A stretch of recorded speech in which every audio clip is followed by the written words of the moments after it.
Joining us now, Democratic Senator Richard Blumenthal of Connecticut. He is a member of the Homeland Security, Armed Services, and Judiciary Committees. It's very good to have you on the show this morning. Senator, always great to have you on the show. You've written a letter regarding Kash Patel. It's interesting. Last hour, Jonathan and I were talking about Pam Bondi's hearing and said at times it seemed like the hearing was more about Kash Patel than Pam Bondi, because several times Pam Bondi saying, I will not have an enemies list. There will be no enemies list. She was asked about the media. She said no member of the media will be arrested for being a member of the media and doing her job. But the questions kept going back to Kash Patel, someone who, if he were the FBI director, would obviously work under her. I'm curious your thoughts about that, your thoughts about Kash Patel and your concerns and why you wrote this letter. The reason for the letter, and thank you for having me to talk about it, is very simply to make my colleagues more aware of some of the really extremist views that he's expressed, his adherence to QAnon, his embrace of conspiracy theories, his statement that government undercover agents instigated and incited the January 6th insurrection, and maybe most important, his determination to go after enemies, that is, political opponents, judges, media, lawyers, who he regards as advocates of opposing political views. By the way, Senator, it's important for our viewers to recognize that many on that so-called enemies list are actually Republicans that Donald Trump appointed. That's absolutely right. Bill Barr, John Bolton, many others. Even if I disagree with them, I don't regard them as having any kind of criminal culpability. And I think it goes back to whether or not Pam Bondi is willing and able to say no to Donald Trump. The question is not whether, but when she will have to say no when he asks her to do something illegal or immoral. And Kash Patel is an agent of Donald Trump in trying to go after enemies. He's very explicitly listed them. They include Republicans. But most important, he can ruin lives and essentially endanger the country in an organization that has immense power, the FBI. So, Senator, we should also just note that Pam Bondi yesterday said she wasn't aware of any Kash Patel enemies list. Again, he wrote it down. It's actually in his book there in the black and white. So let's spin this forward a little bit then. From what you heard from Attorney General candidate Bondi, do you have confidence on two things? Do you have confidence that, first, she will be able to rein in Kash Patel? And secondly, the question you just posed, will she say no to Donald Trump? I have no confidence whatsoever that she will be able to restrict Kash Patel. The position of director is supposed to be independent. She has limited kinds of resources to rein him in, and he can start investigation without even informing her office about beginning them.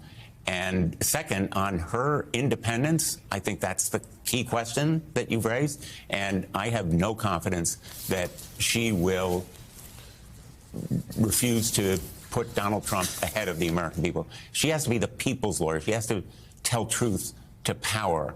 And as I told her, when I was Attorney General of Connecticut, my first loyalty was to the people of Connecticut. Hers has to be to the people of America. Donald Trump has said, I have an absolute right, his words, absolute right to do whatever I want with the Department of Justice. That's not the way the system should work. She has to be independent, and I have no confidence that she will be.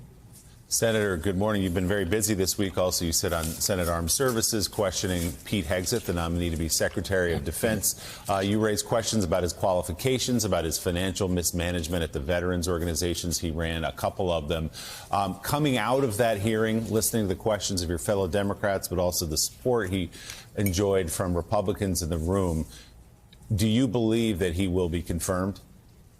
Willie, I think the Trump campaign, the transition team, has mounted a pressure effort, really a campaign relentlessly and tirelessly, and it's having an effect. I do believe he will be confirmed. I said he's maybe qualified to be a spokesperson at the Pentagon, but he is unqualified to be the Secretary of Defense. And he did run into the ground those two nonprofit veterans organizations, his only management experience, and a fraction of the number of employees and budget that he'll be responsible for administering if he is confirmed. But Republicans are falling in line because they have been so threatened and intimidated, frankly, by the Trump transition team and the right-wing ecosystem that has mounted this effort to get him confirmed. Senator, with regard to Pam Bondi, the designee, the appointer for Attorney General of the United States by Donald Trump, how much of it on your side of the aisle among Democratic senators is there a sense of relief in inquiring from Pam Bondi what she would do as Attorney General? Relief that, well, it's not Matt Gaetz. And is this helpful to her?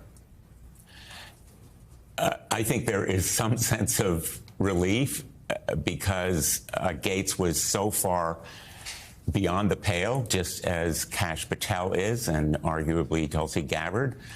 But I think also there is a very strong sense that we've seen this movie before and we know how it ends. Bill Barr, Jeff Sessions, both said in their hearings they would be independent. Bill Barr is the institutionalist who believes in the Department of Justice. But there's a history here, and Donald Trump really believes he has an absolute right to tell them what to do, to go after enemies, to use the Department of Justice as a tool of personal vendetta and retribution. And that is truly scary because the justice system depends on its credibility for its effectiveness, but also people depend on it for their lives to be fair. And what we could see is lives ruined and institutions broken as a result of an attorney general who is unwilling or unable to say no when Donald Trump asks her to do something illegal or immoral. Democratic Senator Richard Blumenthal of Connecticut, thank you very much for coming on the show this morning. We really appreciate it.